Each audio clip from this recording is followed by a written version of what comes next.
Alright, ladies and gentlemen, had to cut it off the other day because a thunderstorm that came around started raining sideways on us. Things are better now though because it's only barely drizzling, and I got this little thing now, which means no more background noise, at least not as much. I think when the generator kicks on you'll still hear a little something, but not as bad. So what we're going to do today, we are going to make the other end of that previous cut. Remember that this half-dovetail thru-mortise cut that we made into this post? Well, now we're going to make the other end of that. The end of this beam. It's going to insert right into that mortise. So here's how that goes. Okay.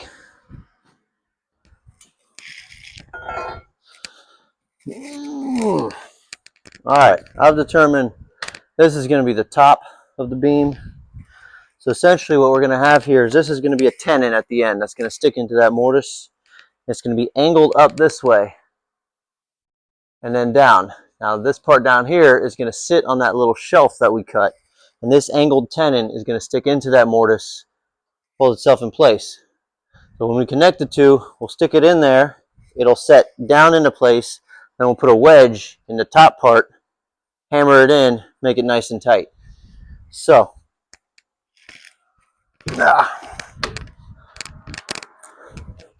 that post is 8 inches wide. So we're going to come in 8 inches.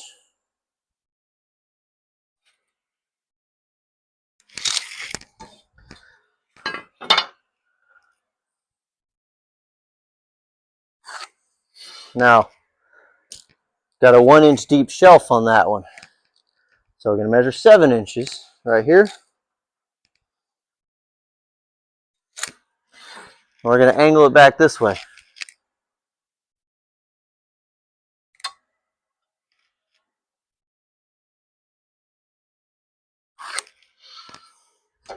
Now the tenon starts from 1.5 inches up from here. You measure 1.5 inches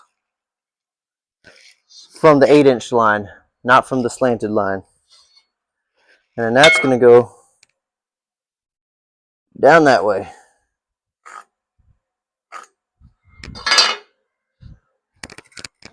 Bring it a little closer. I don't know if you can even see that, but you can see it once I cut it. But before I cut it, I'm going to transfer those marks onto the other sides of the timber. Make sure I have some consistency.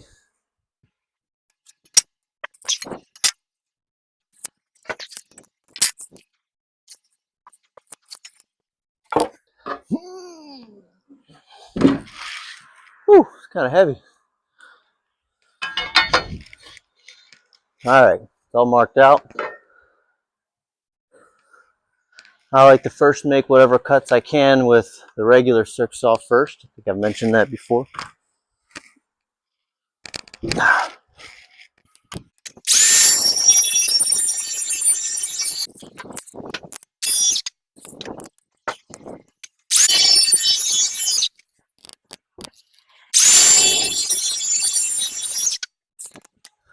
See how well our cuts line up.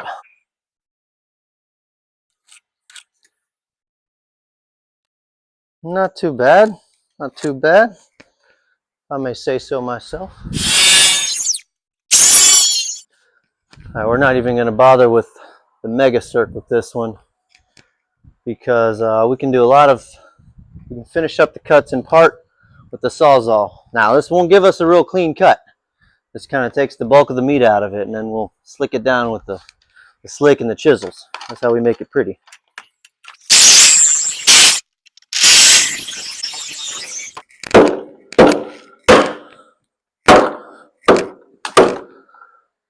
Nope, not ready yet.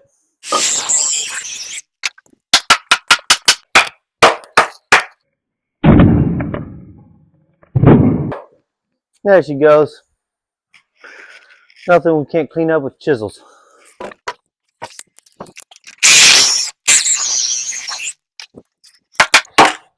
Not yet.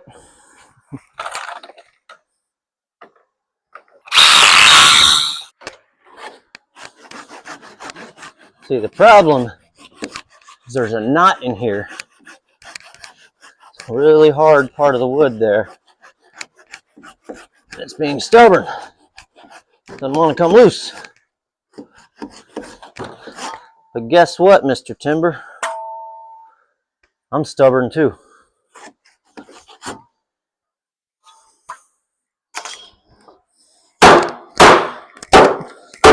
There it comes. Yeah, there's that knot right there. All right. So that's the basic shape. Let me show you.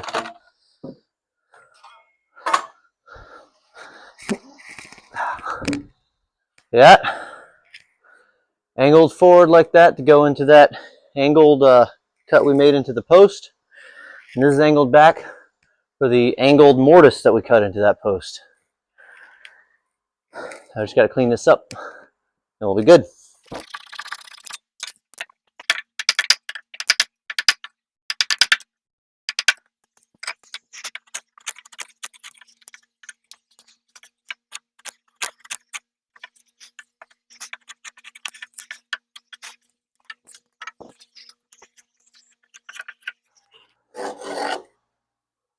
I like to bevel the edges of everything, makes it easier to insert. All right, there's that side.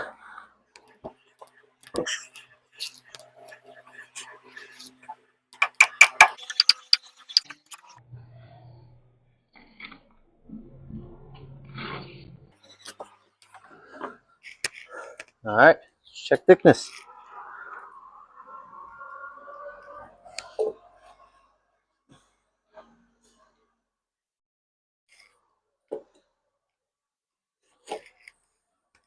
Yeah,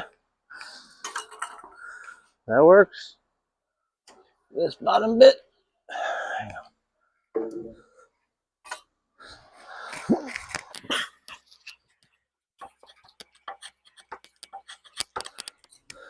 Check it for straightness.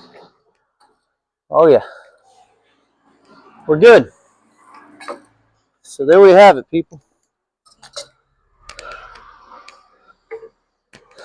This is a half dovetail.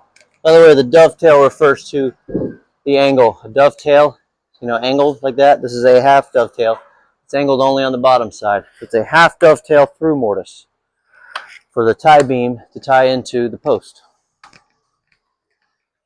All right, another thing I'm going to cut into this post is a brace mortise.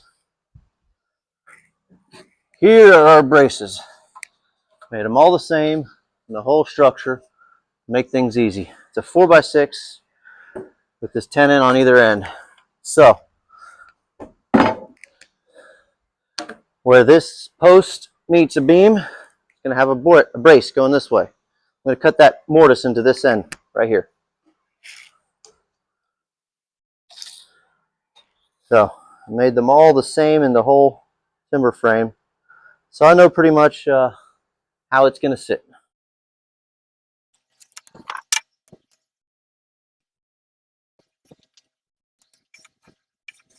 That's where it's sitting. This first part here is going to be angled. This last part here is going to be cut all the way in. So we're going to start by scoring it using my method, the circular saw. All right, time for the chain mortiser. Now we don't want to cut too deep on this. We only really want to go the depth of this tenon, which is about 3 inches. So set that right there.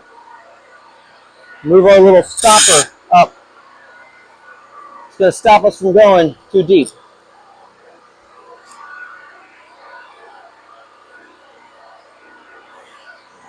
Stay right there.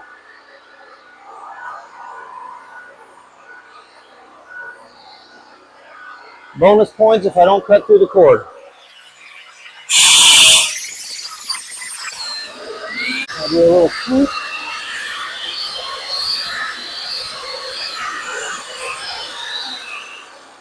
Scooch it back. Do it again.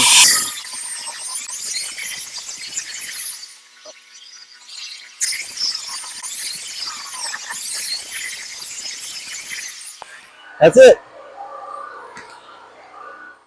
Only a couple minutes of generator time on that one. Now usually, rather than cutting on the generator for a couple minutes, or just one cut like that, I mark out a whole bunch of different ones. I'll have like maybe a couple different mortises on this one, a mortise on the end, some cuts to make on the other end, some mortises to make in the next beam. I'll usually have several of them lined up. Turn the generator on one time, go ahead and make all those mortises, make all the cuts with the Mega Circ, and then shut it off, and then do all my chiseling, all my cleaning out and slicking and planing and all that. So I don't normally turn the generator on for 2 minutes at a time like that. This is for demonstrating purposes. So we got this part mortised out. Now this part we need to come in at an angle for this brace to sit into there. See? We got the straight part. Now we need this angled bit. That is something we do with the chisel. This big guy.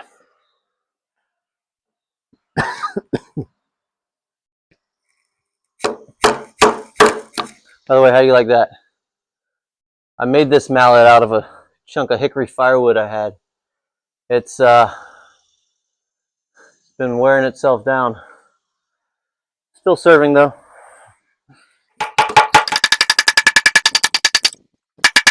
By the way, this chisel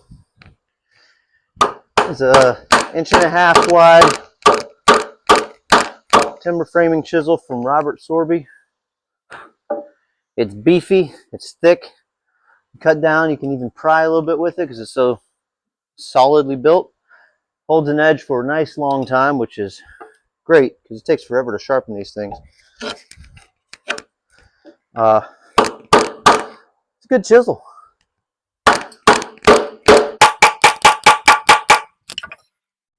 It's not cheap, but you get what you pay for. Now, pine is a pretty soft wood, but the knots in pine are not soft. In fact, they're harder than a lot of hardwoods. So everything can be going wonderfully. And then you hit a knot. Then it's not going so wonderfully. That's why it takes a nice sharp chisel, sharp tools. And slice right through it instead of battering against it for hours. There, squared off that end. Carve this in a little bit more.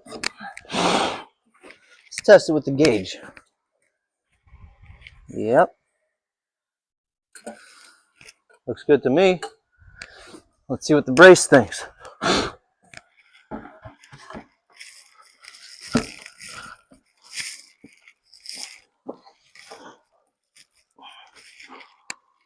A little more. All right. Here we go. This is going to do it, I think. Oh, yeah. Third time's charm. There it is. There's a brace mortise. All right. So some beams in this house got to be about 36 feet long. I can't cut a 36 long beam on the sawmill. Not happening. So what do? Join together two shorter ones. How do you do that? Just butt them in? Nah. Scarf joint. Scarf joint, great way to make one long beam out of two shorter ones. Here's how it goes. Started by marking the center line of where the scarf is going to join together. Right here, based on the length that I need from the other end of this beam. Next thing I'm going to do, pull out my cool little handmade scarf joint template. Cut my first scarf joint, made sure it was nice and perfect, traced it on a piece of plywood and cut it out. Here we go. This is my template. Works pretty well. Speeds up the process.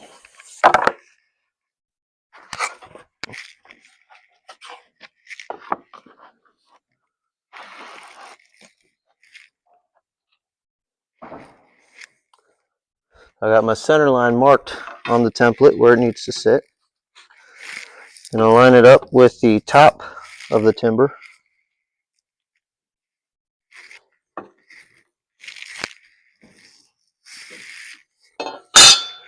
And then I trace. See, kids, this is why they teach stenciling in kindergarten and preschool, because you're going to use that skill in life. Unlike, you know, algebra and all that nonsense that you'll never use. I'm kidding, of course. Sure, plenty of people don't use algebra, but guess what? Plenty of people also suck at stuff like personal finance and all that kind of stuff that algebra is helpful for. That being said, I hate algebra. Geometry, on the other hand, use that all the time. So go ahead, drop out of school.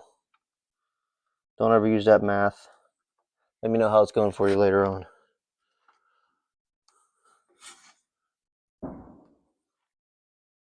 Don't do that, by the way. Learn your math.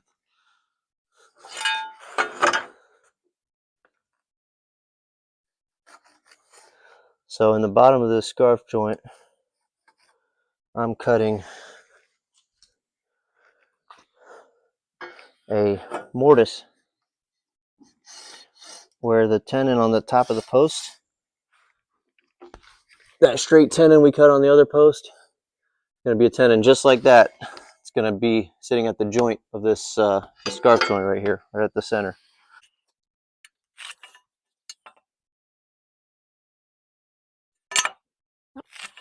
That's our center right there.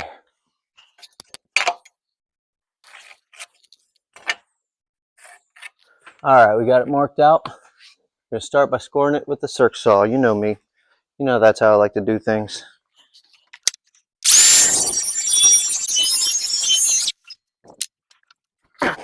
Now on the top, got this other circular saw set up to the correct angle already, and right blade depth. I'm going to come from over here. There's the line. There it is.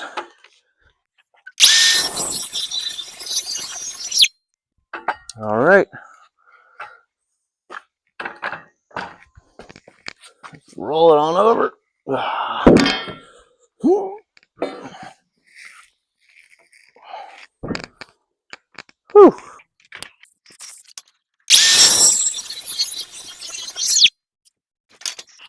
Now let's mark it on the other side of the timber. We have our reference center line right here.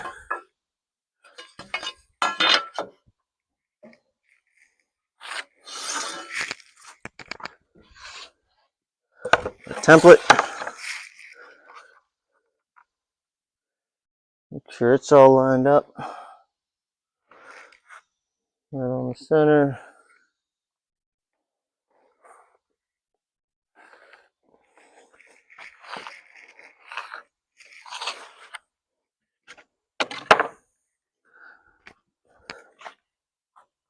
And let's score this one.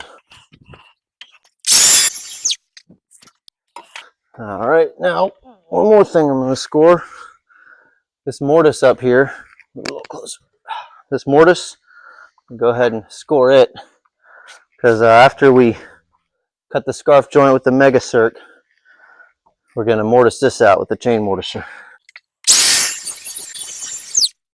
All right, one other cut we need to make on this beam is the dovetailed joist pocket. The joist is going to attach to the beam. It's going to sit in a dovetailed pocket. Remember, dovetailed, hang on, let me move this over a little. That's a little better. Dovetail just means that angled out. I made a nice little template for that. I got my center of where I want it here marked. Just going to put my template up against it. Got a center line marked on that. And we're just going to trace it. I got a little reference line marked right here. I'll tell you what that's for in a second.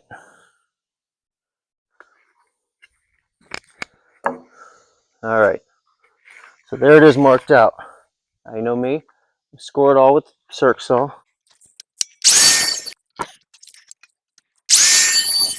Now, to cut the angles on this thing,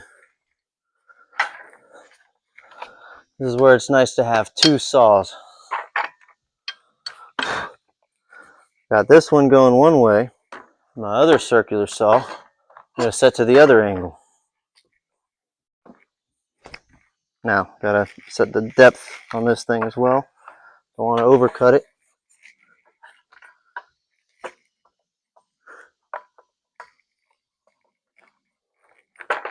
And there we go. Perfect. Grab the other saw. I'm going to set this angle.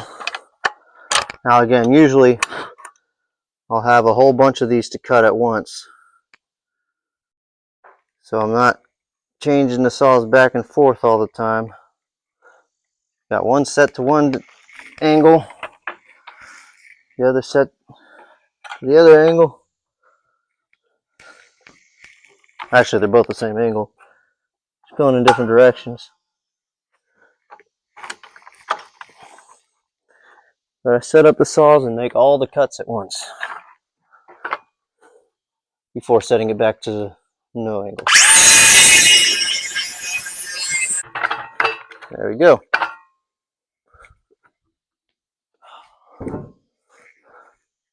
You see that? Hopefully you can see that. Now, how do we get this chunk of wood out? I use a chain mortiser. Now, not everybody does it this way. A lot of guys will actually use a router to cut these things out. But I find that my preferred way of doing it is the chain mortiser. You guys will have router templates made specifically for this kind of cut, and that works. That works great. But again, I find that for me, the most efficient way of doing it, good old chain mortiser. And then you still got to do some chiseling afterwards, but that's kind of inevitable. Now we want this to go 7 inches deep, because that's how deep our pocket is. So we're going to set our little depth gauge on here down to 7 inches. All right, and here we go.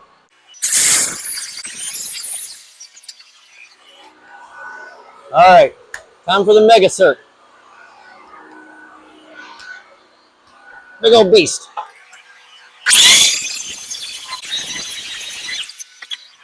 Now I just got to finish the cut with this last little bit.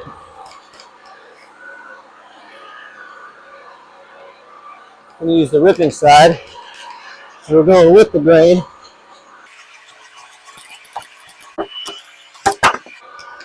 There it is. We just need to do a little slicking on this to make it pretty. That's it. But first, we're going to go ahead and cut that mortise through here I was talking about. All right, now let's make this thing pretty.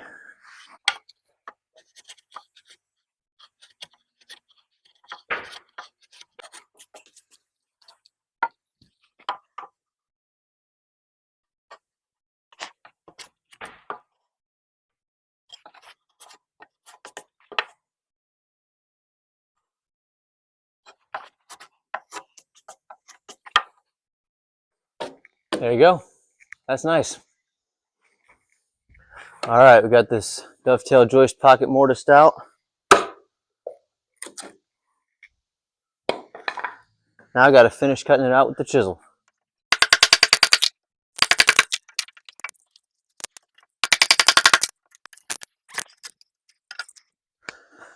Now to get into these angles, I've got these two left and right chisels that we're going to use. Complex cuts like this. This is why it's important. Keep your chisels nice and sharp.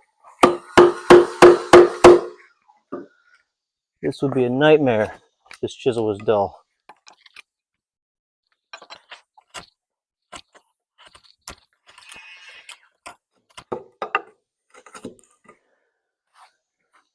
That takes care of that side. It's important for this depth to be correct. Otherwise, this joist will be sitting too high or too low. And we'll have a uneven floor. Alright. Measure, oh wait, missed the spot. There. Oh, in there.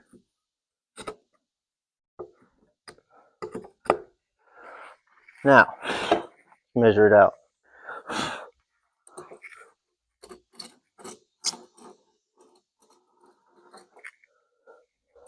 Yep.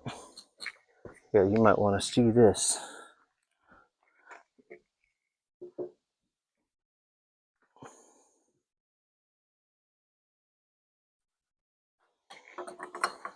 I'm going to go down just a little bit more. Right here.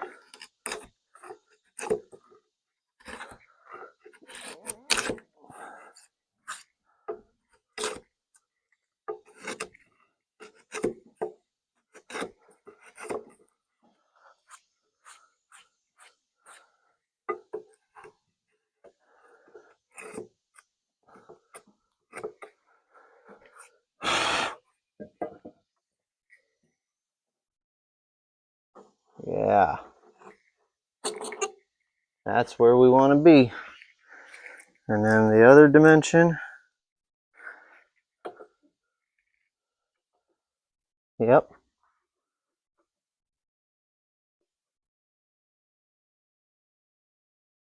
That's it. That's it right there. That looks. We gotta have a little bit more. Sit right there. Now the joist is going to sit right in there. So what is that dovetail joist pocket for? Well, it's for a dovetail joist end to sit in, of course. I'm going to show you how I make that. There you go. This right here is a 6x8. That's what my joists are made out of. Now I told you I made that groove 7 inches deep. And the joist is a 6x8. Well, that dovetail tenon we're cutting on the end is 7 inches tall. That's how that adds up. So we're going to start by setting the circular saw to an inch depth. We're going to cut these sides.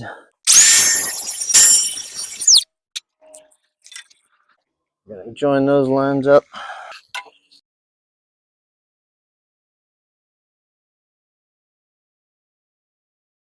And there we go. Let's test the fit on this guy.